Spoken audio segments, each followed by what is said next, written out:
তিনটে ছোট্ট বাক্যাংশ তোমার লাইফের জার্নিটাকে অনেকটা মসৃণ করবে যদি এই কথাগুলো তুমি তোমার জীবনে অ্যাপ্লাই করো।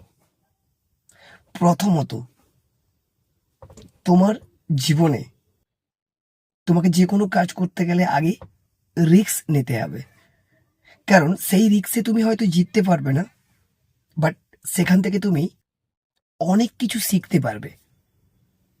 সেকেন্ড অফ অল, নিজের পথ নিজেকেই তৈরি করতে হবে, কখনো কেউ তোমার পথ ক্রিয়েট করে দেবে না।